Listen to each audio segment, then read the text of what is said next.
Krishna is not pleased with how the garland looks. Krishna is pleased with the attitude in which you make the garland. If you're offending other people while you're making your garland, it may look beautiful to the eyes of mundane people.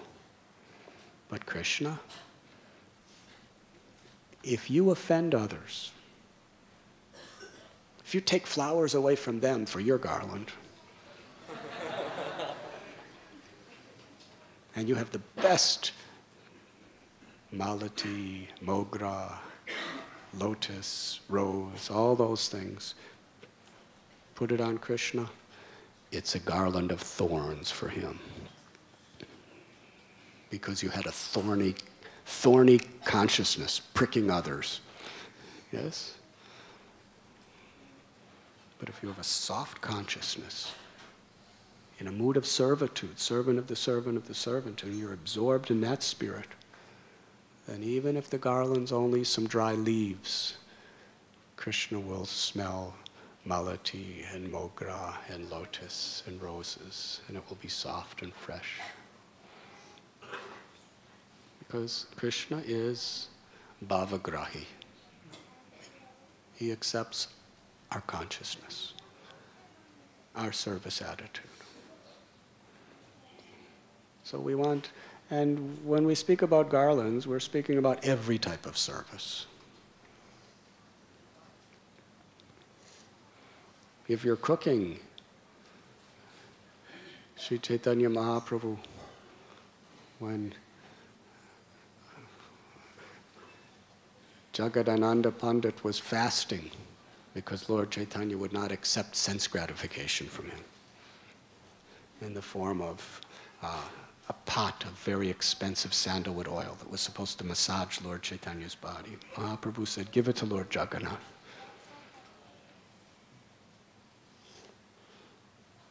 Jagadananda Pandit said, "I never meant it for you anyway." Broke the pot. Just huffed off. Went into his room, closed it, locked it. Fasted. Just laid down and fasted. It was like on strike. Vaishnavera kriya mudra vigyena bhujai. We cannot understand Vaishnavas. If any of you do that, you're in big trouble. Jagadananda Pandit does that, and he's one of the greatest acharyas. Yes, he's Prem Vivarta. He writes wonderful books that Vaishnavas are still reading today.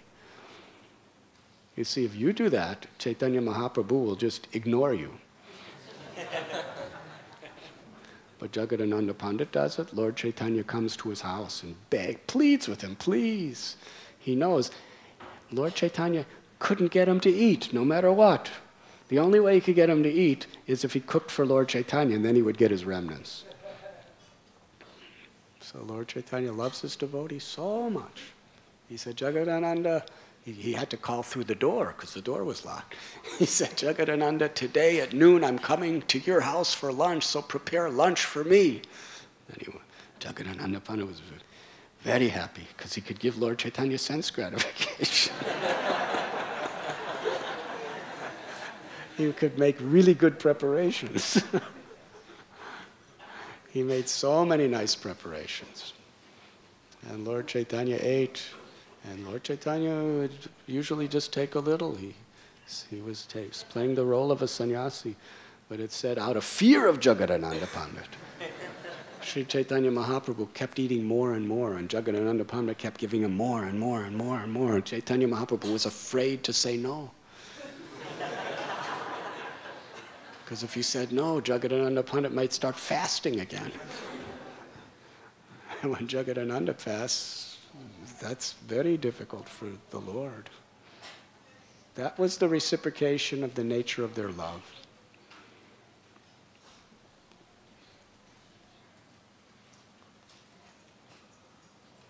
So,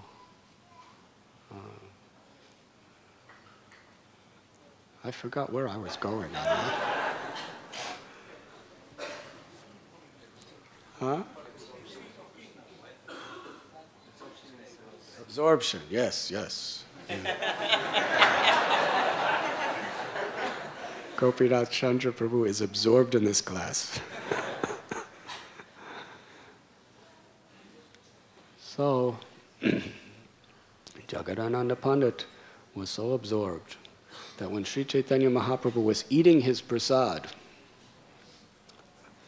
Lord Chaitanya said that Jagadananda Pandit's cooking is so sweet and so nectarine even when he's in an angry mood.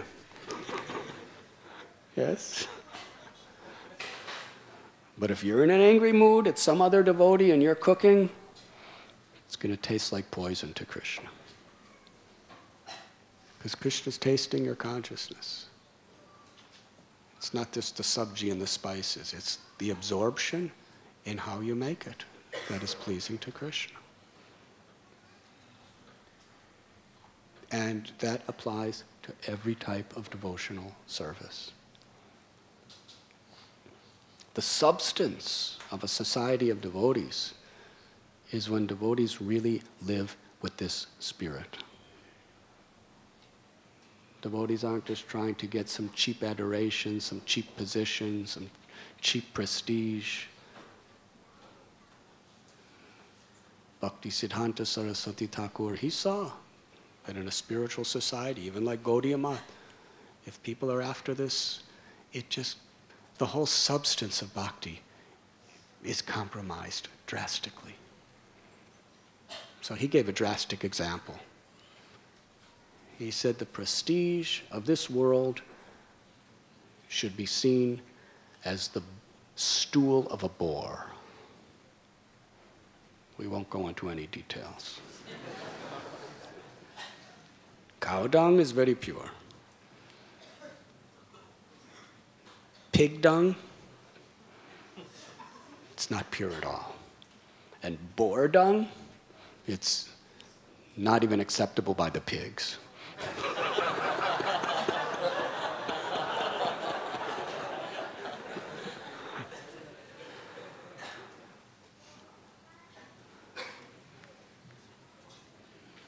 So in a spiritual society, the substance of the devotional attitude that we're all trying to develop is of the essence.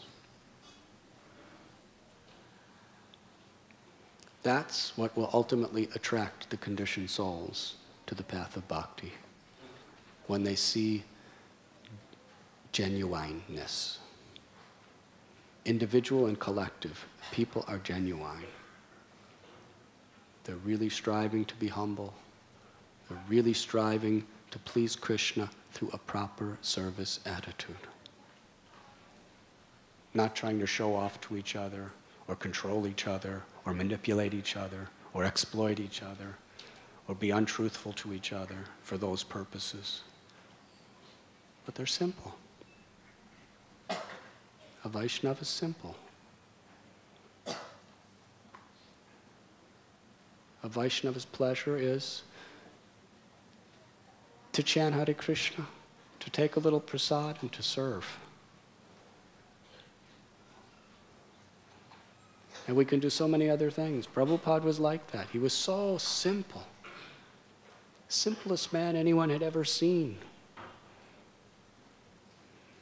But yet, to protect Krishna's interests, he was just unbelievably wise and proficient in everything he did. But his motivation was completely simple, because he wanted nothing for himself. He just wanted to help others and please Krishna and his guru. That's all. So although he was the world acharya,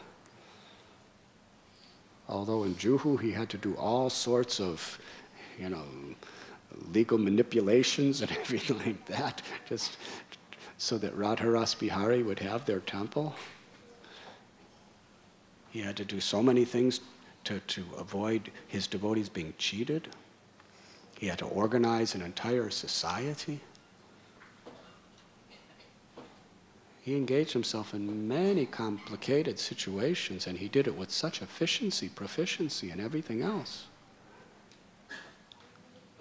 But he was totally simple because his motivation was nothing for himself. His motivation was simply to please Krishna, to serve the Vaishnavas, and to be an instrument of Krishna's compassion for the conditioned souls. That's what simplicity is about. It's about our motivations.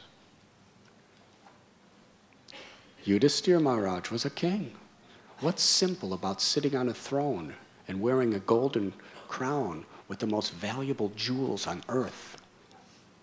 Yes, usually they put the most valuable jewels on earth in the emperor's crown. Does that look simple?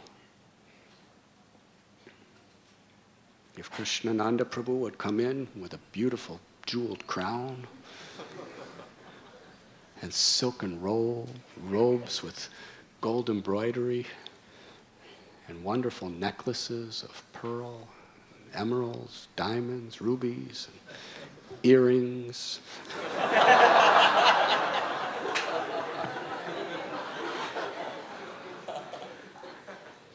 Probably everyone would say, he's finished, he's finished. Yes? Because usually if somebody's living in such conditions, and wherever Yudhisthira would go, it's not that he would just walk around barefoot. Wherever he would go, there would be marching bands and entourages and Brahmins chanting mantras. Just if he would go to the river to bathe, there would be Brahmins chanting mantras and slokas, and there would be people playing instruments, and there would be beautiful girls dancing, and the whole kingdom would be lining the streets to see the king going to take his bath. Simple living, high thinking.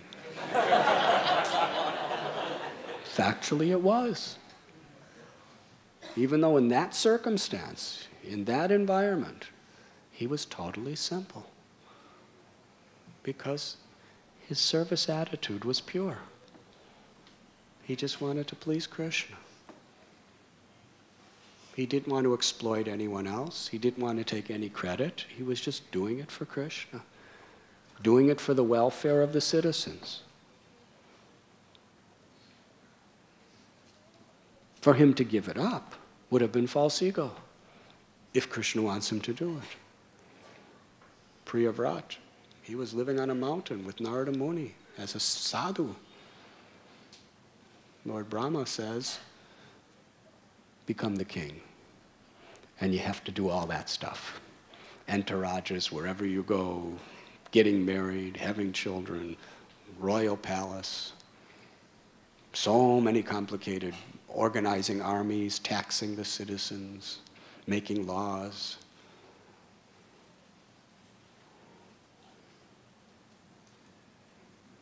Priyavrat did it because that's what pleased Krishna. And no attachments except to please Krishna. So Krishna is bhavagrahi. It is this service attitude that is all important. And that is what we are concerned with. In the long run, it's your service attitude that people will appreciate. Not just the cheap sensations of what you can do today or tomorrow.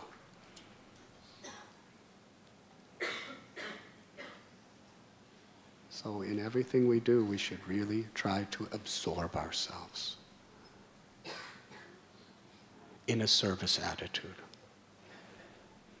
And in that spirit, when we do these 9 processes of devotional service, it will have tremendous effect on awakening our Krishna consciousness. As we were explaining yesterday, Krishna consciousness is so rare because you cannot attain it. It's given to you. All you could do is be receptive to receive it by your humility and your service attitude and your determination to follow the principles no matter what. In that soft-hearted spirit, then Krishna and the Vaishnavas give you their blessings. That is the power that conquers Maya. It's not our control. It's not our knowledge. It's the blessings and mercy of Guru, Krishna, and the Vaishnavas that can conquer Maya. And we must not just pretend to get those blessings. Those blessings actually come according to our service attitude, according to our sincerity. Sincerity means in no ulterior motives. That you really want something for the right purpose without ulterior motives.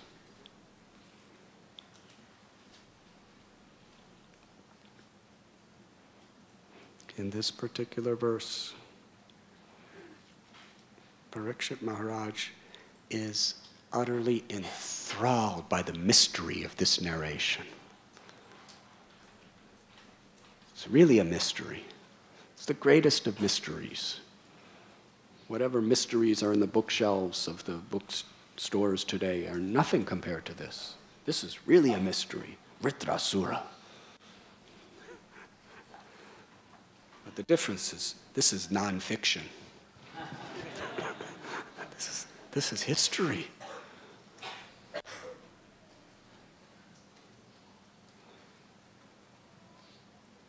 Fabulous story. How Krishna sets the philosophy in like a jewel set in a golden ring. Krishna sets the jewel of his philosophy in such a beautiful, beautiful environment. Yes? Just so that people will really be eager to hear it. The story is so fascinating, even if you're not philosophical. But if you read the story, without even knowing it, you've heard the philosophy. Haribo. Indra, that great personality who is the leading demigod of the heavenly planets, he falls victim to fear due to some attachment to his position. Due to some false pride, he didn't recognize and offer honor to his guru when he came in. And because of that, he lost everything. And then a whole series of events took place of how to get everything back.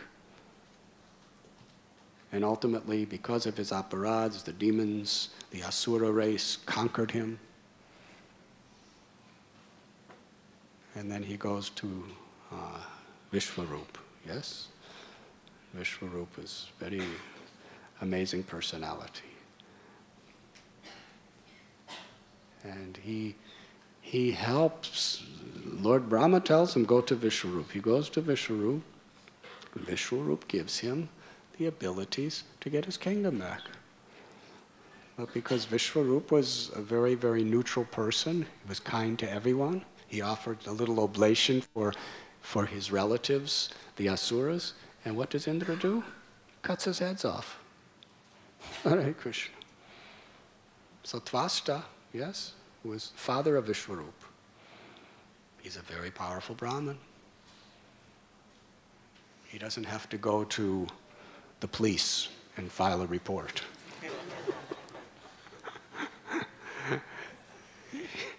He just does a yajna and just makes an oblation, and out of the fire comes Vritrasura. Instantly.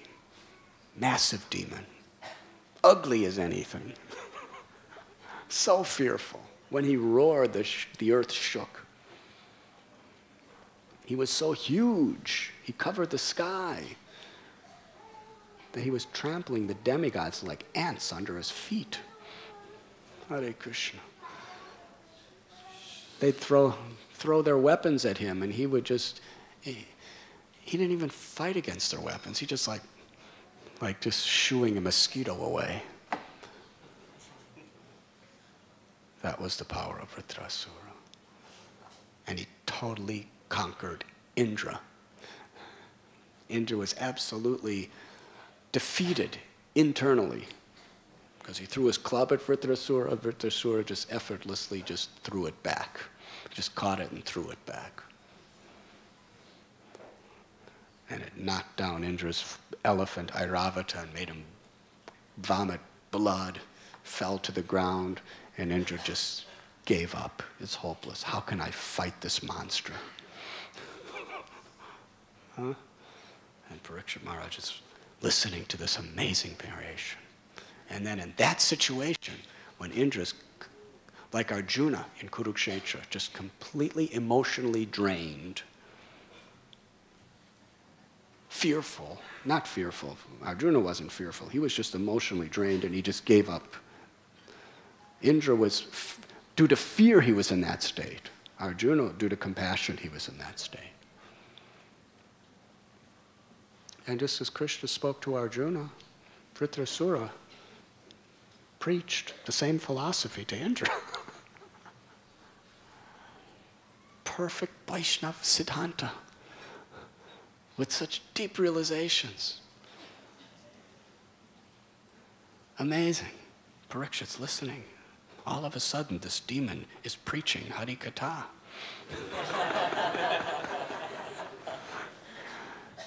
And then he's telling Indra how he could kill him. And then on the base, empowered by Vritrasura's Katha, Indra fights. And Vritrasura just is eager to die so that he can go back to Godhead. You are attached to living in this material world. You're a fool. But myself, I'm attached to dying so I can go back to Godhead. So you're meant to win me and rot in this material world. I'm meant to lose this battle and go back to Godhead. In winning, you'll lose. In losing, I'll win. That's essentially what was being said. So Vritrasura is totally Krishna conscious. And then he's completely immersed in remembering Krishna at the time of death. Aloof to the whole material existence. He's having his head sawed off with Indra's thunderbolt. And he's just like absorbed in Narayan Smaranam. Hare Krishna. And then his soul goes back to the spiritual world of Vaikuntha. Parikshit Maharaj is listening to this. And he's wondering, Vritrasura was situated in the blazing fire of battle and was an infamous, sinful demon, engaged in giving troubles and anxieties to others. How could such a demon become so greatly Krishna conscious? This is Parikshit Maharaj's amazement. Can you imagine the way Parikshit Maharaj must have stated this question?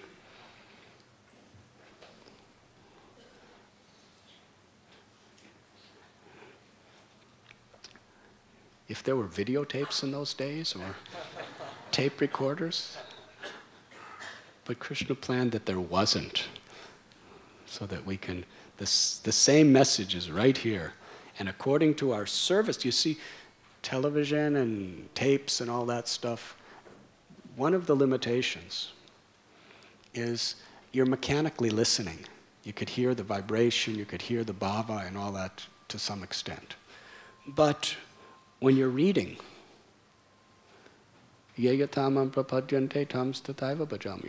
according to how eager you are to hear, and according to the motivations in which you're reading, the personality that's speaking in the scriptures is going to come alive to you.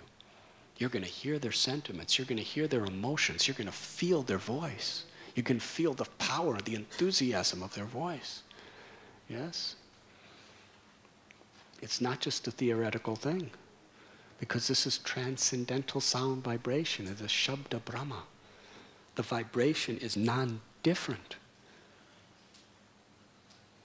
than the original substance of it being spoken. Srila Prabhupada said, if you're reading Srimad Bhagavatam with the spirit of Arjuna, you'll hear Krishna's voice exactly as Arjuna did in the pages. As you're reading, they will awaken in your heart. So So for some of us, if we're not too absorbed, if we're not too eager, and we're not so serious, we could be reading this particular verse today and falling asleep. Right. Vritrasura blazing fire. Battle, yes. Or you can be, reading and your mind is drifting off, thinking about, why did that person say like that to me today? Or, why do I have a headache today? Why do I deserve so many things like this? Your mind could be in so many places. You could be reading Vritrasura, sinful demon.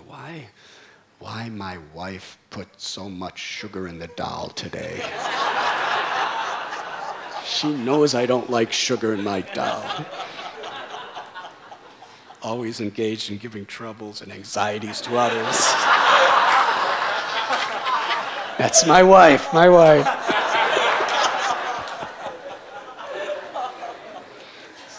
So, depending on how you're absorbed. But if you're really eager to hear, if you're really enthusiastic to hear, if you're really receptive and you have the blessings of Guru and Vaishnavas and Krishna, then from within your heart, Parikshit Maharaj's voice will actually speak these words as he spoke them on that riverbank. That is a fact. That is transcendental vibration. It is actually non-different. He's speaking to you right now as he spoke to Shukadeva Goswami. And every word of Krishna speaks, every word Shukadeva Goswami speaks. Speaking, if you have the ears to hear, you'll hear it exactly as it's originally spoken from within. That's why reading is so special.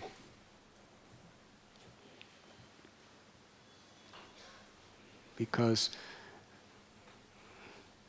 it's not through mechanical devices that we get the experience, but it's reciprocation with our eagerness that we get that experience.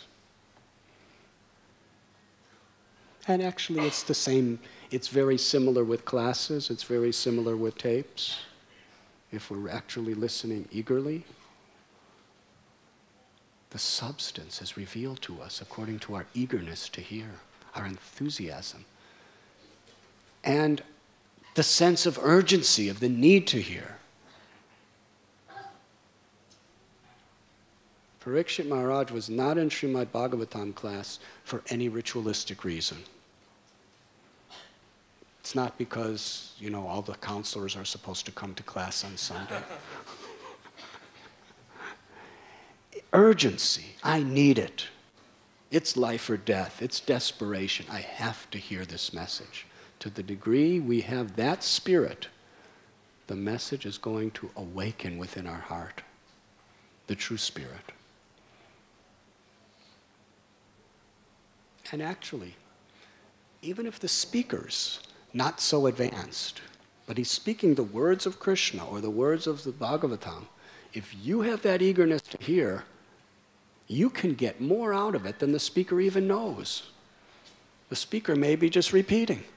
But if you really have that eagerness to hear and that desperation for knowledge, then the true imports and purports of the Bhagavatam could be revealed by listening to him.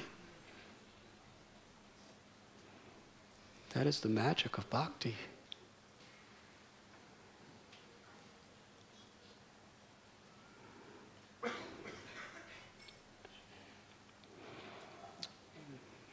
Vaishnavera kriya mudra vigena pujai. It's very difficult to understand the mind of a Vaishnava, especially Vritrasura. Actually, what we're about to read in the next pages is going to reveal what is behind Vritrasura's demoniac profile. who really is this personality and why? It's astonishing.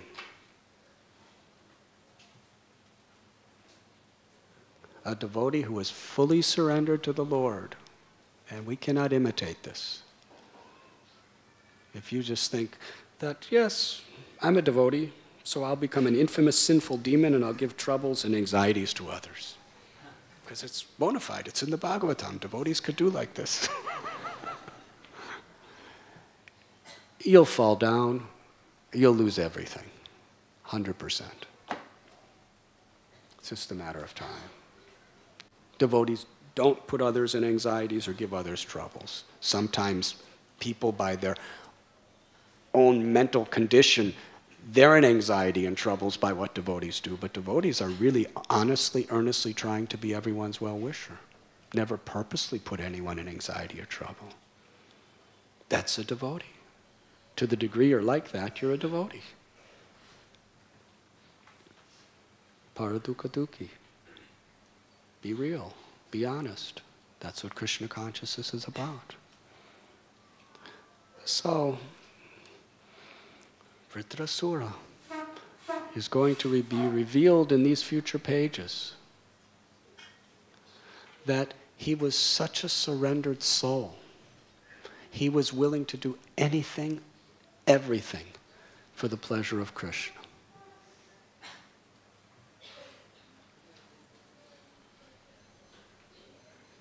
Krishna wanted to use him for this glorious purpose, and he was willing to be used. Lord Shiva, the greatest Vaishnava, he knows what Vaishnavas are really about. The essence of the whole spirit of this entire story is revealed in one sloka. Narayana parasarve nakutashthana bibyate swarga bhavaraga narakeshu apitolyartha darshana. This is a Vaishnava, not concerned with his or her own selfish interests, only concerned with the interest of Krishna, to the extent that here is Chitraketu.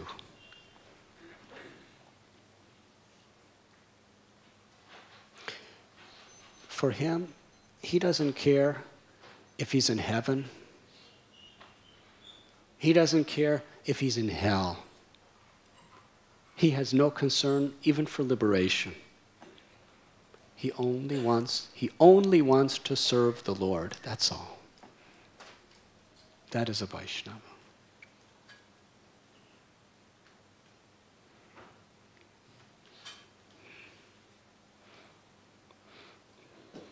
Chitraketu Maharaj was a pure devotee. He went through hellish conditions to become a pure devotee. But that's what it took. Broken heart. His heart was broken more than anyone can imagine. But that was part of what his destiny was, to become a pure devotee. And once you get there, everything that took you there is all worthwhile. Yes? All the sufferings, all the pains, all the tribulations and trials and everything you go through in life, if you just go through it with the proper consciousness, it will bring you to the path, it will bring you to the lotus feet of Radha Gopinath. And when you get there, you'll think back how beautiful everything was, just right. While you're going through it, you could be, why? How will I survive? This is too much. It's too much for me. Too much pressure. Too much. Why is this happening? So many injustices. If you think like that, you're just slowing down the process.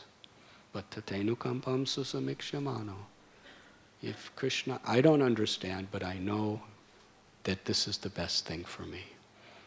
You are doing what's best for me. I offer my obeisances to you. If we have that consciousness, then when we come to that goal, we'll think back and it will all look so sweet. Perfect, Krishna. Perfect what you did.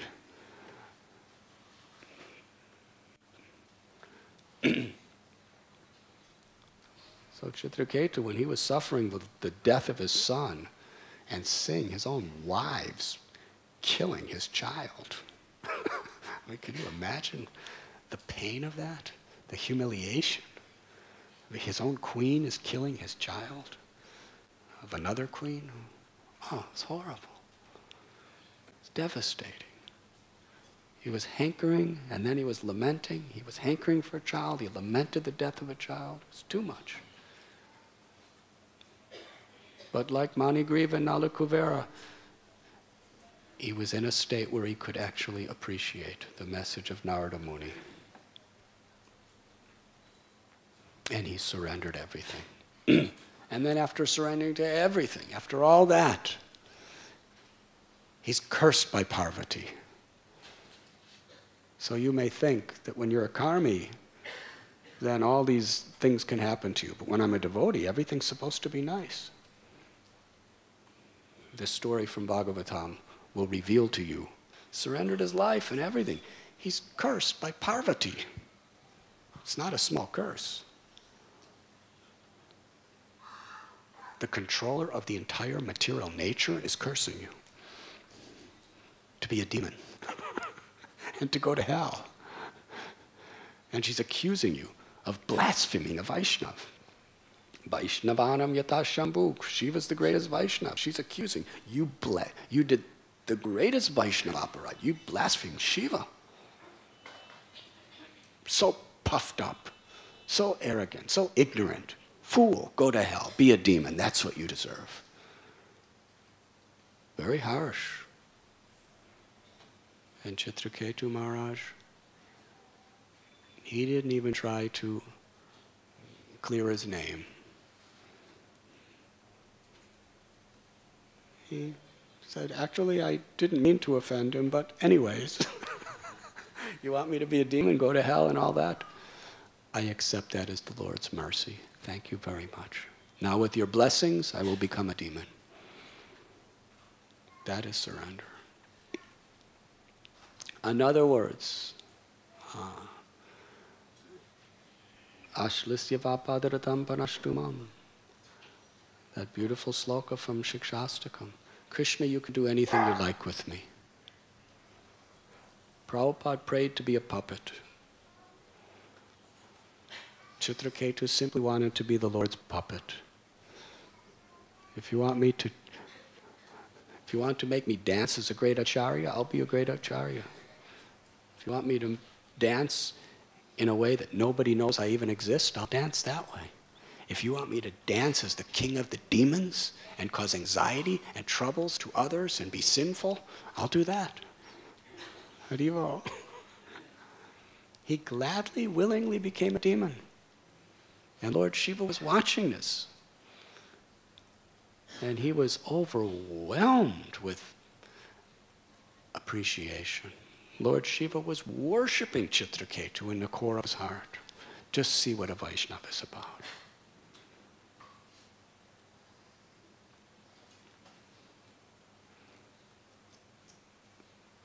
So we should not judge devotees simply by their external appearances. In fact, Rupa Goswami warns us of that in Upadeshamrita. That you shouldn't think because of a devotee's previous conditionings, or because of a devotee's birth, or because of a devotee's physical features, you shouldn't judge a devotee on that basis. It's very, very dangerous. A devotee, due to past conditionings, may have certain habits that we don't like. But if Krishna sees an earnest desire to serve in the heart of that devotee, Krishna is pleased with him or her. And if you offend them, or you ponder those bad qualities that you don't like in them, you're destroying your own bhakti. So we have to be very careful. We have to be very careful not to commit offenses. Because the mind will justify and give excuses why it's not only proper, but it's necessary to make this offense. In fact, the mind will tell you it's not even an offense. But we have to be very, very careful.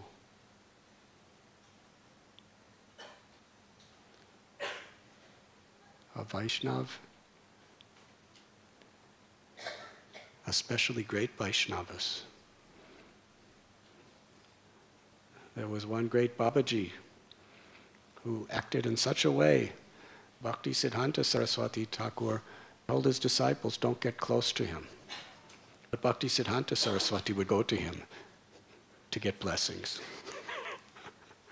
Because you cannot understand. Bamsi Das Babaji Maharaj. Only a few of his disciples, he told. Others, he said, you should keep your distance. You will not understand. But he would go there to take his blessings. So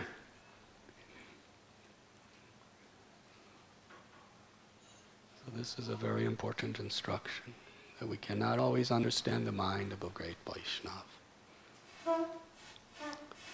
Some devotees became very disturbed when Prabhupada would be angry on them. Even Giriraj Maharaj tells a story at the Delhi Pando program. Prabhupada got angry on somebody on stage. And some of the organizers of Pandos were saying to the devotees that why your Guru Maharaj got angry.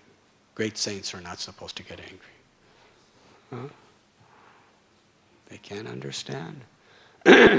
Narasimhadev got angry. Chaitanya Mahaprabhu got angry. Jagadananda Pandit.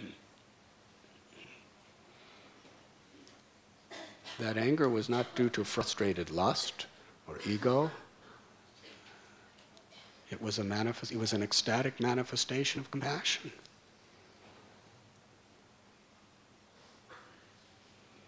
Devotees who understand Vaishnavism and understand, for them that's one of the most relishable pastimes of Prabhupada.